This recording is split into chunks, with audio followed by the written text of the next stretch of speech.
வணக்கம், நான் ரஞ்சனி. கதைக்களத்துக்கு உங்களை அன்போட வரவேற்கிறேன். வாங்க கதைகளுக்குள்ள பயணிப்போம். வேலப்பனோட வேலை ரொம்ப அலாதியானது. மனைவி, குழந்தைங்க எல்லாரையும் மறந்துட்டு உயிரற்ற இயந்திரங்களோடையோ உணர்ச்சியற்ற அதிகாரிங்க கூட உயிரை விட்டு வேலை செய்யறதோ அவனோட வேலை கிடையாது. அவனோட தொழிலுக்கு அவனே வேலைக்காரன், அவனே சொந்தக்காரன். காலையில எழுந்ததுமே வேலப்பன் கடைவீதிக்கு போய் சில தேக்கு மர துண்டையும் பெரம்பு கத்தையும் வாங்கிட்டு வருவான். தேக்கு மர துண்டுகள் எல்லாத்தையும் அறுத்து இழைத்து கூர் செஞ்சு கட்லா கோக்குறது அவனோட வேலை. பிரம்பு எல்லாத்தையும் பிளந்து கட்டிலுக்கு படுக்க பின்னி விடுறது வேலப்பனோட மனைவி முருகாயி வேலை. நடுவே உள்ள எடுபிடி வேலையெல்லாம் அவங்களோட குழந்தைங்க பார்த்துப்பாங்க. வேலப்ப வேலை செய்யற இடமும் அவங்க வீட்டுக்கு பக்கத்திலேயே உள்ள மாந்தோப்பு தான். குக்கூனு குயில்களும் கிக்கினி கிளிகளும் கொஞ்சம் விளையாடிட்டு இருக்க இடம் அது. அந்த தோட்டத்தோட சொந்தக்காரர் வேலப்ப அங்க வேலை செஞ்சிட்டு இருக்கிறத பத்தி எதையுமே கண்டுக்கிறது கிடையாது.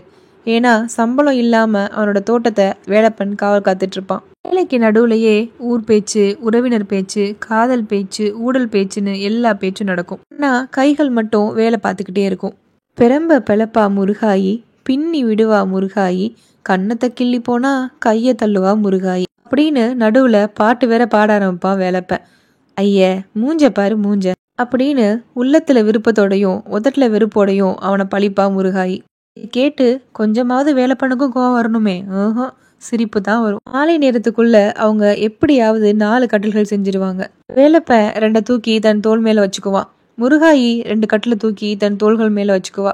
வீட்டை பாத்துக்கோங்கன்னு பிள்ளைகள்கிட்ட சொல்லிட்டு கட்லுமா கட்லு அப்படின்னு கூவிக்கிட்டே தெரு தெருவா போவாங்க. இருட்டுறதுக்குள்ள 4 கட்டிலும் வித்துடும். லாபத்தை பத்தி திட்டமா சொல்ல முடியாது. ஒரு நாளைக்கு 1-2 விற்கும், இன்னொரு நாளைக்கு 2-3 விற்கும்.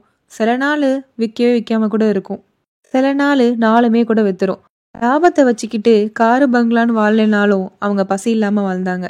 மாந்தோப்புக்கு சொந்தக்காரரான மாதவன் ரொம்ப நாளாவே வேலப்பனோட வேலையை கவனிச்சுக்கிட்டு தான் வந்தாரு. ஒரு நாள் அவருக்கு ஒரு யோசனை தோணுச்சு.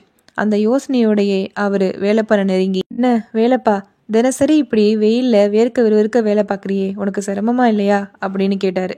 சிரமத்தை பார்த்தா ஆகுதுங்களா, வயிறுன்னு ஒன்று இருக்கே அப்படின்னா வேலப்பன். வராச மாந்தோப்பு இருக்கும்போது எங்களை வெயில் என்ன செய்யும் அப்படின்னா முருகாயி. என்ன இருந்தாலும் மாட்டை மேய்ச்சோமா வைக்கோல போட்டோமா அப்படின்னு எங்கேயாவது வேலைக்கு போயிட்டு மாசம் பிறந்தா 50-100ன்னு சம்பளம் வாங்கிக்கிட்டு ஹாயா குடுத்தனம் பண்ற மாதிரி வருமா?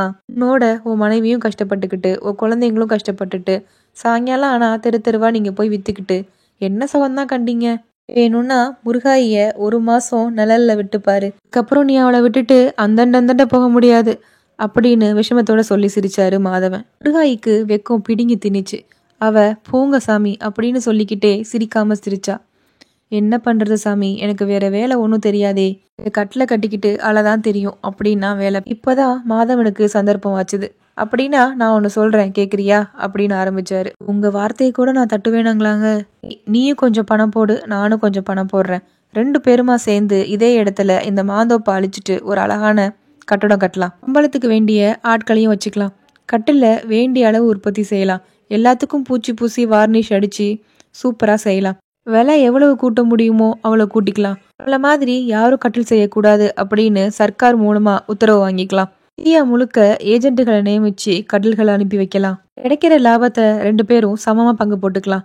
இல்ல கொள்ளைக்கு போனாலும் கூட்டு உதவாதுன்னு நீ நினைச்சினா மாந்தோப்ப நீயே வாங்கிக்க, கம்பெனியும் நீயே வச்சுக்க, லாபத்தையும் நீயே வாங்கிக்க, எப்படியாவது நீ சௌகரியமா இருந்தா எனக்கு அதுவே போதும் அப்படின்னு சொல்லிட்டு மாதவன் தனக்குள்ளேயே சிரிச்சுக்கிட்டான். காரணம், முதல் போட்டு தொழில் பண்ற அளவுக்கு இவன் கிட்டயா பணம் இருக்க போகுது அப்படின்னு நினைப்புதான். வேலப்பனும் மாதவன் எதிர்பார்த்த பதிலையே சொன்னான். என்ன சாமி கேலி பண்றீங்க, எனக்கு ஏது சாமி அதுக்கெல்லாம் பணம் அப்படின்னு சொன்னான். அப்படின்னா நானே பணம் போடுறேன், நானே கம்பெனி வைக்கிறேன், உனக்கு ஒரு தொல்லையும் வேணாம், பேசாம வேலை பார்த்துட்டு மாதம் பிறந்தா முழுசா 50 ரூபாய் சம்பளம் வாங்கிக்க, ராஜா மாதிரி இருந்துக்கிட்டு முருகாயையும் ராஜாத்தி மாதிரி வச்சுக்க, என்ன சொல்ற அப்படின்னு வந்த காரியத்தை முடிச்சா மாதவன். இப்ப எந்த யோசனையும் செய்யல. யோசனை செய்யற அளவுக்கு அறிவு இந்த அரசாங்கத்துல அவனை போன்ற ஏழைகளுக்கு ஏது? அப்படியே ஆகட்டும் சாமி அப்படின்னு ஆமா போட்டான். தேவைக்கு அதிகமா காசை வச்சுக்கிட்டு என்ன செய்யறதுன்னு தெரியாம சுத்திட்டு இருக்கவங்க ஒரு பக்கமும், இஞ்சிக்கே காசு இல்லாம இருக்கிறவங்க இன்னொரு பக்கமும் வாழ்ற இந்த படும் மோசமான நாட்டுல நினைச்சா நடக்காது எதுவும் இருக்கா என்ன? மறுநாளே மாந்தோப்பு அளிக்கப்பட்டுச்சு. அதே இடத்துல சில நாட்களுக்கெல்லாம் ஒரு அழகான கட்டிடம் வந்துச்சு. வேலைக்கு ஆள் தேவை அப்படின்னு சொன்னதுதான் தாமதம். ஒருவேளை உணவுக்கு கூட வழி இல்லாம இருந்த எத்தனையோ ஏழை மக்கள் தனிப்பட்ட ஒரே ஒரு மனிதனோட ஏகபோக வாழ்விற்காக தங்களையும் தங்களோட உழைப்பையும் அடகு வைக்கிறதுக்காக திம்மு திம்முன்னு ஏழை கூட்டம் வந்து நின்றுச்சு. வேண்டிய ஆட்களை எடுத்துக்கிட்டாங்க. வேலையும் தொடங்குச்சு. கட்டல்களும் செய்ய ஆரம்பிச்சாங்க. அதை நாடு முழுசும் அனுப்பி வச்சாங்க. அரசாங்க அதிகாரிகளும் மாதவனோட வேண்டுகோளுக்கு இணங்கி இந்தியாவிலேயே நீங்க மட்டும்தான் இந்த மாதிரி கட்டில் செய்ய முடியும் அப்படின்னு காப்புரிமை கொடுத்தது. வர்ற லாபத்துல எங்களுக்கும் கொஞ்சம் பங்கு கொடுங்க, போட்டிக்கு யாராவது வந்தா எங்க கிட்ட சட்டம் இருக்கவே இருக்கு அப்படின்னு உத்தரவாதம் அளிச்சாங்க. கட்டில்களுக்கு வேலைப்பாடுகள்லாம் செஞ்சு கொடுத்த வேலப்பன் கூட இனிமே மாதவனோட அனுமதியின்றி இது மாதிரி கட்டில்கள்லாம் செய்ய முடியாது. அதுக்கு பிறகு கேட்கவா வேணும்? பலன் கிடைச்சது, பணமும் கிடைச்சது. நாடு முழுசுலேருந்தும் ஆர்டர்கள் வந்து குவிஞ்சுக்கிட்டே இருந்தது. இனிமே வெறும் ஆட்களை வச்சுக்கிட்டு இந்த ஆர்டர்கள் எல்லாம் கவனிக்க முடியாது அப்படின்னு மாதவன் நினைச்சான். அமெரிக்காலேருந்து ஏதோ இயந்திரங்கள் எல்லாம் இறக்கினான். 200 ஆட்கள் செய்ய வேண்டிய வேலையை ஒரே ஒரு இயந்திரம் செஞ்சுச்சு. பழைய ஆட்கள்லாம் பிரயோஜனப்படலை. புதிய ஆட்கள்லாம் சேர்க்கப்பட்டாங்க. வேலப்பனும் இருந்த இடமே தெரியாம இருந்தான். ஒரு நாள் வேலப்பன் வேலைக்கு கிளம்பிட்டு இருந்த போது விளையாடிட்டு இருந்த அவனோட குழந்தை திடீர்னு மயக்கம் போட்டு விழுந்துச்சு. முருகாயி ஓவன் கதற ஆரம்பிச்சா. வேலப்பன் குழந்தைய தூக்கிக்கிட்டு டாக்டர் வீட்டுக்கு ஓடினான். கொஞ்ச நேரம் எல்லாம் சிகிச்சை முடிஞ்சுது. குழந்தையோட மயக்கமும் தெளிஞ்சுது. அப்போதான் வேலப்பனுக்கும் முருகாய்க்கும் உயிரே திரும்பி வந்துச்சு. இந்த கலவரத்துல வேலப்பன் அன்னைக்கு வேலைக்கு போகவே இல்லை. மறுநாள் வேலப்பன் வேலைக்கு போனான். முன்னறிவிப்பு இல்லாம முதல் நாள் வேலைக்கு வராம போனதுக்காக மேலதிகாரி அவனை வேலையை விட்டு தூக்கினான். தனிப்பட்ட முறையில மேலதிகாரி அவனை வேலையிலேருந்து தூக்கல. முதலாளியோட உத்தரவின் பேர்ல தான் அவனை நீக்கினாங்க.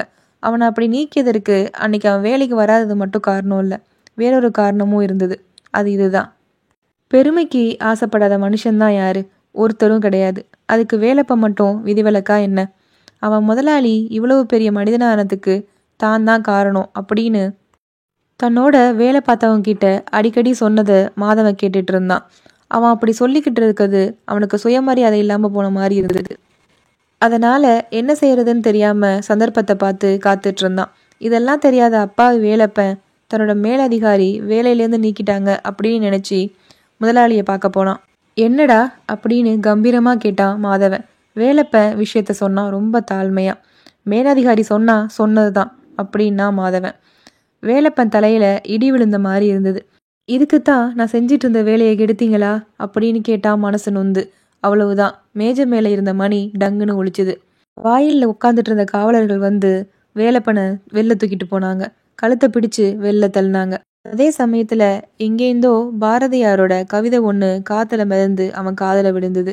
விழலுக்கு நீர்ப்பாய்ச்சி மாயமாட்டோம், வெறும் வீணருக்கு உழைத்து உடலும் ஓயமாட்டோம். இதுதான் இந்த கதையை முடிச்சிருக்காரு எழுத்தாளர் விந்தன். இது எழுத்தாளர் விந்தன் அவர்கள் எழுதிய சுயநலம் அப்படின்ற சிறுகதை.